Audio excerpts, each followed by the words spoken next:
शंकर जी के मंदिर में प्रदोष की आरती, प्रदोष काल की आरती, शाम की आरती। शाम की आरती का मतलब यह है प्रदोष काल की आरती, मतलब वो रात्रि को एक आरती होती है, वो शयन आरती होती है, मतलब उस समय तो भगवान सोते हैं। ये प्रदोष काल की जो आरती होती है ये किसी किसी मंदिर में होती है, किसी किसी मंदिर में। जैसे हमारे यहाँ सीहोर में कुबेरेश्वर धाम पर प्रदोष काल की आरती होती है, शाम की।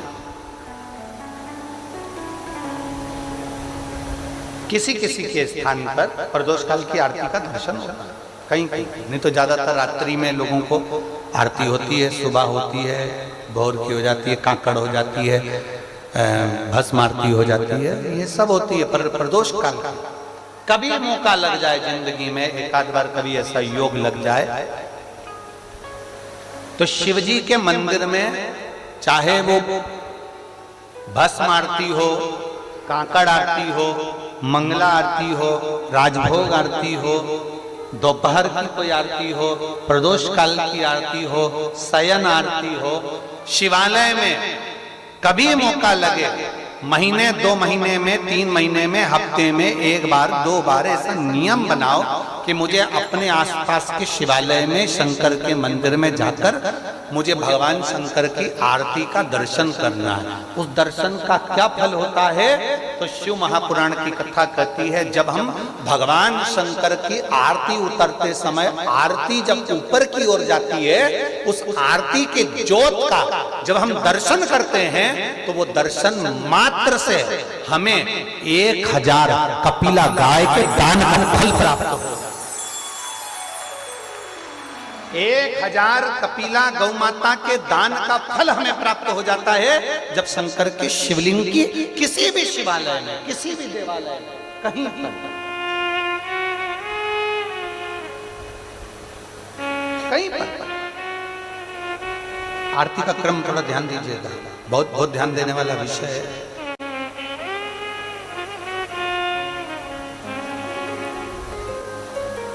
कभी मौका लग जाए, सारी दुनिया के लोग तुमसे कह रहे हैं तेरे घर में पितृदोष है, 1 रुपए कमाते हो, 1.25 रुपए खर्च होता है, मानसिक टेंशन बना रहता है, घर में एक व्यक्ति बीमार है, ठीक हुआ, दूसरा बीमार पड़ गया, दूसरा ठीक हुआ, तीसरा बीमार पड़ गया, तीसरा ठीक हुआ, चौथा बीमार पड़ गया, मतलब कहीं ना कहीं पितृ का भाव, पितृदोष का वर्णन। किसी ने कहा तुमसे कि तेरे यहाँ पितृदोष है, तूने ब्राह्मण को भोजन करा दिया, पिंडदान करा दिया, तर्पण करा दिया, तिलांजलि करा दी, गया जी का श्राद्ध कर दिया, हरिद्वार चली गई, वहां पिंडदान करवा दिया, ब्राह्मण भोज करवा दिया, तिथि पर भोजन करवा दिया, सब कुछ करवा के देते। अब एक काम और करके देख, एक काम और करके देख लो, जब तुम घर में भगवान शंकर की आरती, तुम्हारे घर में शंकर जी का शिवलिंग है, भले काय का भी हो, छोटा सा, भले सीहोर का कंकर शंकर हो, नर्मदा का कंकर हो, चाहे शंकर पारद के हो, पीतल के हो, स्टील के हो, लकड़ी के हो, जिसके भी हो, लोहे के हो, पाषाण के हो, जिसके भी हो, शंकर का शिवलिंग अगर हमारे घर में है और आप रोज प्रतिदिन भगवान की आरती करते हो, प्रतिदिन, और आपको लग रहा है कि मेरे यहाँ तकलीफ चल रही है, ये ठीक ही नहीं हो रही, लगभग 1.5 महीना आप कम से कम 45 दिन,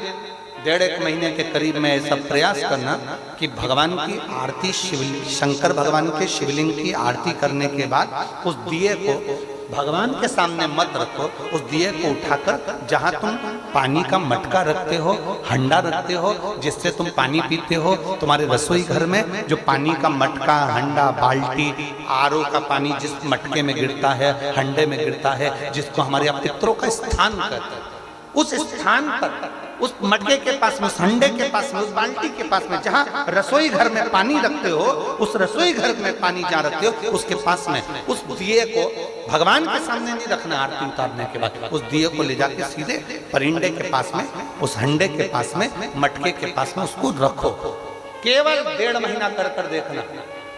1.5 महीने के बाद तुम्हें मालूम पड़ेगा कि हम वापिस उन्नति की सीढ़ी पर चढ़ना प्रारंभ कर दिए, हमें फल मिलना चाहिए।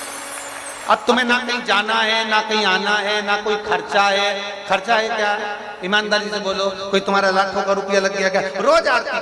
करते हो रोज आरती। बस आरती का नियम बना लो कि हमको पितृदोष किसी ने बोला है, हमारे घर में अशांति है, पितृदोष है, कोई कह रहा है कि तुम्हारे घर में पितृदोष है। हमने सब कुछ करके देख लिया, अब हमें ये करना है कि महादेव की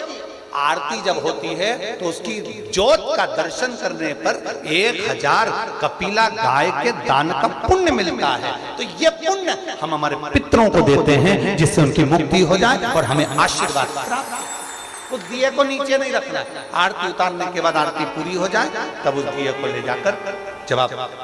ले जाकर उसको रखें तब उस स्थान पर रखें जहां पितरों का स्थान, जहां पितरों का स्थान।